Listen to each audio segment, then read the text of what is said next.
अस्सलाम वालेकुम and welcome back. जी ट्रेडर्स, आज 7 जुलाई 2026 ट्यूसडे है। आज के दिन हम इंटरडे और शॉर्ट टर्म एनालिसिस करेंगे गोल्ड, क्रूड ऑयल और बीटीसी का। जी ट्रेडर्स, अगर हम गोल्ड को देखें तो गोल्ड ने इस ट्रेंड लाइन की रिजेक्शन ली। ये जो ब्लू लाइन है ऊपर एक्सटेंशन लेवल H4 के फर्स्ट एक्सटेंशन लेवल से थोड़ा सा ऊपर गया और रिट्रेसमेंट लेवल इसने 61% का वो छोड़ दिया था सेल के मूव का।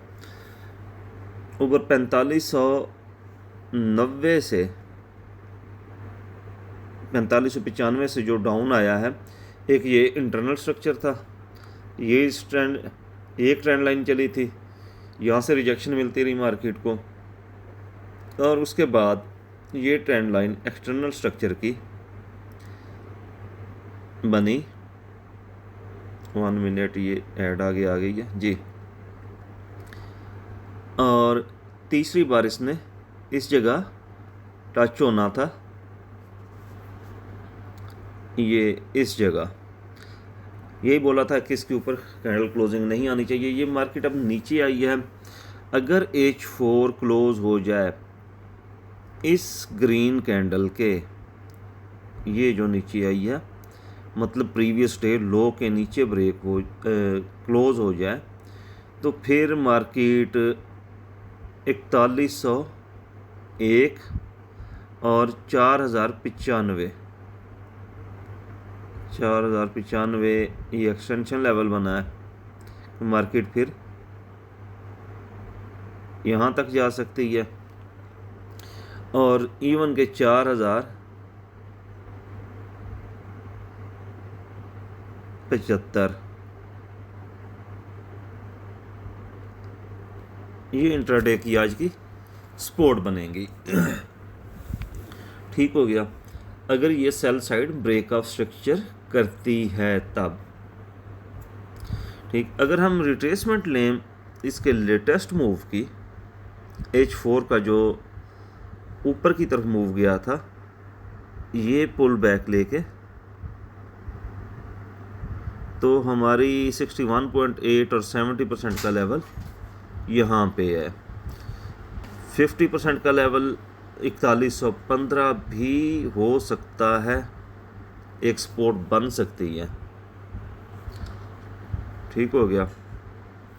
और अगर हम टोटल डिप से लें रिट्रेसमेंट,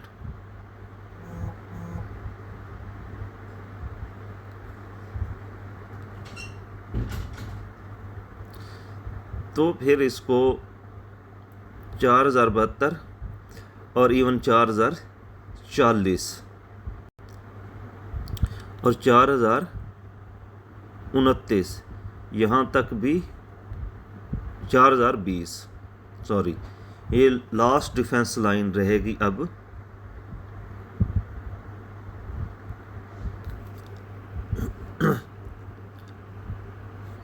इंट्राडे बायस की। ठीक।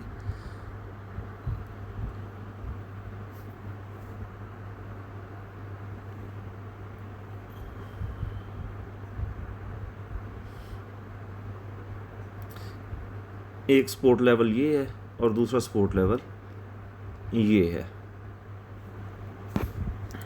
ठीक हो गया। यहाँ पे मैं जोन ड्रा कर देता हूँ, लेकिन ये दोनों मैं ये कहूँगा कि स्कैल्पिंग बाय लेवल है। मार्केट का अभी भी ट्रेंड बेरिश ही है। हाँ, मार्केट अगर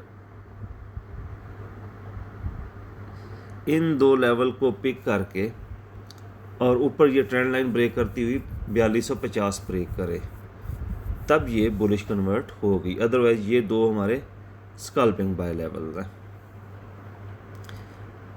ऊपर रेजिस्टेंस अगर देखें तो रेजिस्टेंस आपको ट्रेंड लाइन से क्लियर नज़र आ रही होगी और ये तकरीबन अब रेजिस्टेंस जो बनेगी, अगर H4 अब इधर है तो करीब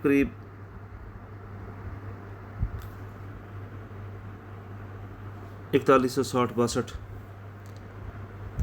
ये रेजिस्टेंस बनेंगे जी व्यूअर्स। नेक्स्ट पेयर की तरफ बढ़ते हैं। बीटीसी को देखें तो कल ये डाउन आया और डाउन आके 61,000 के करीब आया और फिर ऊपर की तरफ गया। इसने भी बड़ी अजीब सी मूव दी और उसके बाद इसने तकरीबन 64,600 लगा दिया और अभी ये डाउन की तरफ आ रहा है। और अगर इसकी भी ये ट्रेंड लाइन हमने जो खींची थी इसको रीटेस्ट कर सकता है। ये ट्रेंड लाइन नहीं थी बल्कि बेरिश फ्लैग बनाया था हमने। मार्केट इस चैनल में आई थी और इसको ब्रेक करके नीचे की तरफ गई थी। तो हद है ऊपर ये 65 500 या 66 यहाँ तक ऊपर जा सकता है अगर ये अब ऊपर की तरफ ब्रेक करे। और यहाँ से क्योंकि ये लिक्विडिटी लेके गया है तो इस वजह से ये खासा ऊपर गया था और गोल्ड डाउन रहा और बीटीसी डिप लगा के अप की तरफ गया। अभी इस H4 को क्लोज होने दें और नीचे ये बाय इनगल्फिंग है लेकिन ये सप्लाई डिमांड कैंडल नहीं, ऊपर सप्लाई कैंडल बन रही है। अगर ये सप्लाई कैंडल कंप्लीट हो जाती है तो यहाँ पे फिर छोटे टाइम फ्रेम में क्योंकि मार्केट थोड़ी सी अकोमोडेशन करेगी, इस बाय इनगल्फिंग को इतनी जल्दी फेल नहीं करेगी तो वेट करके इस एरिया से आप सेल लेंगे और SL इस ग्रीन कैंडल के ऊपर रखेंगे। लेकिन पहले H4 को इनगल्फिंग क्लोज हो लेने दें जी viewers. Next pair crude oil इस ट्रेंड लाइन के ऊपर है बिल्कुल, मतलब प्रॉपर रिस्पेक्ट नहीं दे रहा, इसको ऊपर नीचे ब्रेक किए जा रहा है। और अगर मार्केट को हम देखें कि ये ऊपर जाएगी तो ऊपर भी टेक्निकली कोई चीज़ नज़र नहीं आ रही। और बाकी जियोपॉलिटिकली मैंने कल भी कहा था और जी बल्कि कल की वीडियो में ही बोला था कि ईरान अमेरिका में अभी जो जंगबंदी चल रही है ये इसमें कोई भी इस तरह का मुझे नहीं लग रहा कि एक हफ़्ते 2 हफ्ते में कुछ इस तरह का इवेंट आए कि अमेरिका कोई एक्सरसाइज करे या ईरान कोई गलती करे एक दूसरे पे अटैक करने की। तो क्रूड ऑयल की प्राइसें स्टेबल रहेंगी, रेंज बाउंड रहेंगी या स्लाइटली डाउन की तरफ आएंगी। तो अभी भी मेरा यही है कि तकरीबन 70 और 71 के एरिया से सेलिंग ज़्यादा बेहतर रहेगी। मार्केट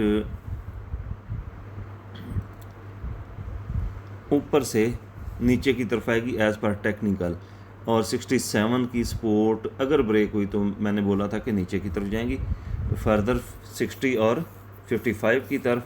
अगर ऊपर की तरफ ये जाती भी है तो ये टेम्परेरी गेन होगा तो उसके बाद ये वापस आ जाएंगी प्राइस से। ये व्यूअर्स इसी के साथ एनालिसिस कंप्लीट हुआ। अपना ख्याल रखिएगा। अल्लाह हाफिज़।